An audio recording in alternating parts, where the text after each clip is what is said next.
Everybody, welcome to Halloween Talk. Brian Good here for a late blog post. So it's getting out a little late here tonight. I apologize. Kevin will be back tomorrow, by the way, so I'm not sure if I'll have one tomorrow evening. I'll try to do one tomorrow afternoon, at least some sort of an update. Otherwise, it'll be Friday night before I have another update again, as I'll be filling in for Kevin again Friday night.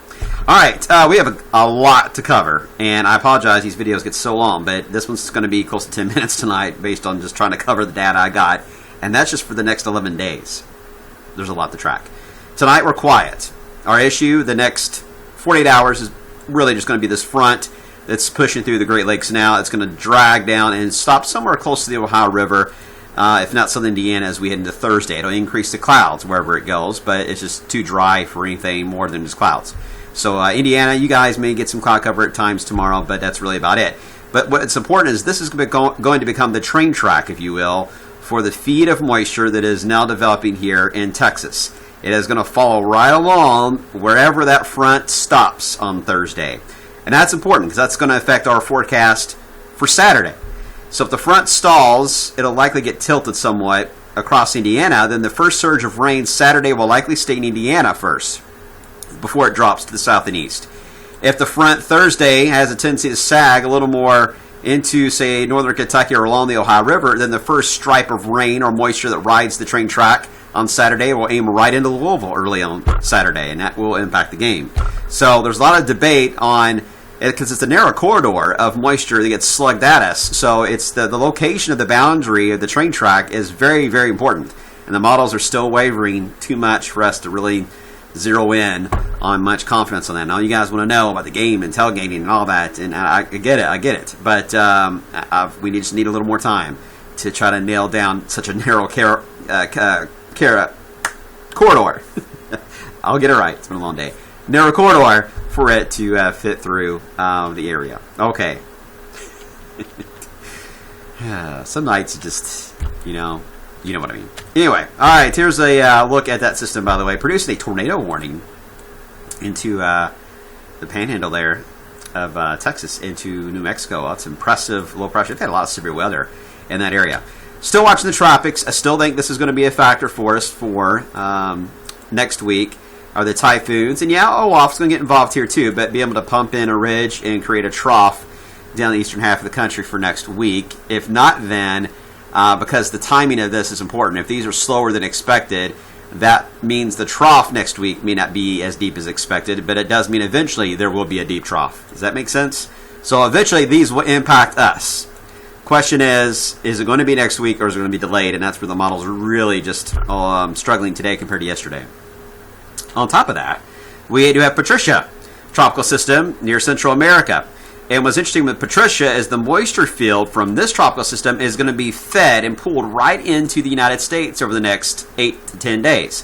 This is going to feed every low pressure that tries to move into our area, which means a lot of mistakes are going to happen on the models. You interject that much heat energy into the models or into the westerlies that we have here in the lower 48, you get some wild swings here in the model runs, and that's why we're still going to try to lean toward the ensembles the best we can on determining how things are going to evolve through next week. But it's really, you're going to see some wild stuff. At times it's going to look real dramatic, sometimes it's going to look like nothing, and it'll go back and forth because models do poorly in this kind of a setup.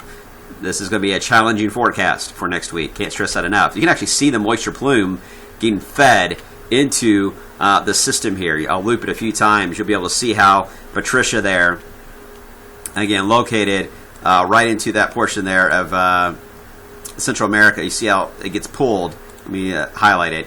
Watching it resets here, you'll see it getting pulled over and over again into the area. So that's what we got to watch out for. Between now and then, we've got to get through the front. We'll talk about all that in a second. We got to get through this front here for the Saturday. This is the way it's looking on the NAM model. It is indicating that the train track on Saturday is going to be very close to the Ohio River, which means several rounds of rain could affect the game, if not tailgating before it.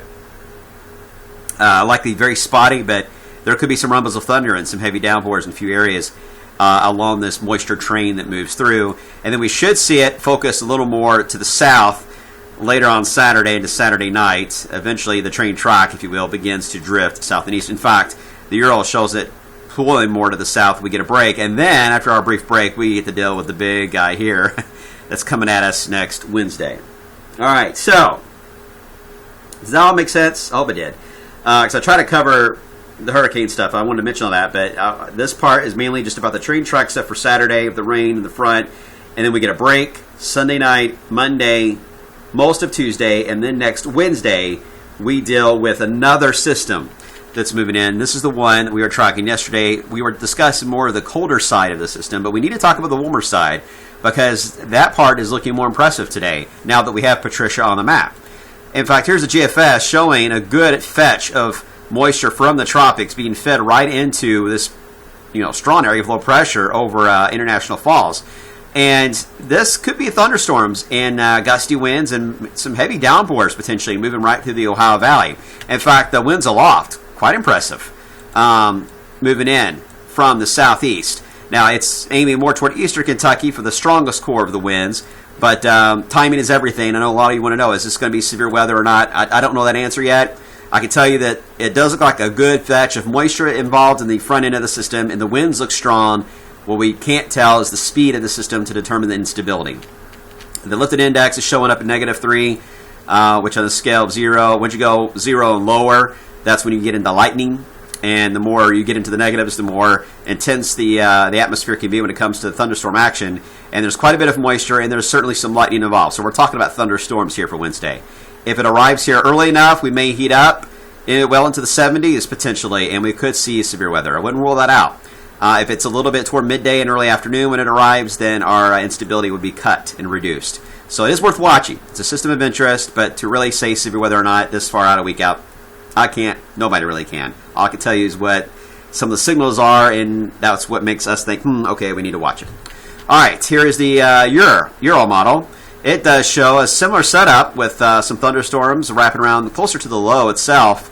It has also a pretty strong wind field on the front end of the low. Notice the low is more to the south compared to the GFS. The northern branch feature that moves through here, the GFS has it toward International Falls.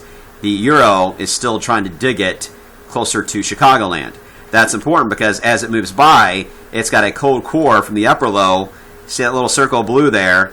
Typically, again, a rain-snow line aloft, but this time of the year, you really need it to be more dramatic than that. That's borderline. So let's go right to the ensembles.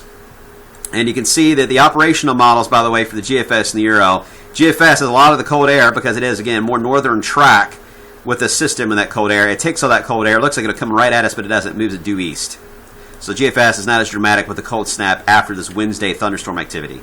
The Euro, though, because it is a further south on the upper low, pulls in this pocket of cold air aloft right over us.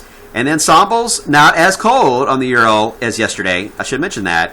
But now the GFS, Canadian kind of lost it, but the GFS at least is agreeing a little more with the Euro that it is going to be colder on Thursday behind the system. Just how cold remains the question. At this point, I still think we're talking about clouds and drizzle. I don't want to say anything frozen could happen because I don't see parameters today. In fact, parameters are a little warmer than yesterday aloft to really even put that possibility in there. I was leaning toward it yesterday. Today, I'm leaving a little further away. And that's because, again, you're dealing with a lot of tropical energy being involved here, and you got the northern extreme features involved. There's just too much uncertainty to say for sure. But it is worth watching to see how cold we're going to get Thursday, and we'll see what happens. Now, after that moves by, we still have a strong fetch of moisture coming in from the tropics of Central America. So yet another low develops. This is the European model. Real far south of this low, but this is right before Halloween. And that's not going to be great news here because looking at the ensembles, it's hard to tell much of the ensembles. It does show the trough lifting out. It does show the signs of a storm developing. But here's the GFS to get right to that point. Because Euro can only go to early in the day for Halloween, GFS can go all the way into Halloween itself. And this is a Halloween afternoon.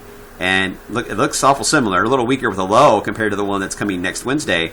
But it does look similar with thunderstorms ahead of it and colder air behind it. So, Halloween, I've got it dry, and I'm trying to keep it dry as long as I can, and for the Breeders' Cup. But I'm afraid if these trends continue with this next low, If it moves in too quick, it may impact trick-or-treating. I don't want to go there yet. We'll be optimistic. One thing at a time, right? We got to get through. We got to get through Saturday's front first. This train wreck to get through that, and then we've got to deal with the low pressure and the combination of the northern stream for next Wednesday and Thursday for thunderstorms and the cold air behind that, and then we got to deal with Halloween. See, I told you. That's just the next 11 days. Got a lot to deal with.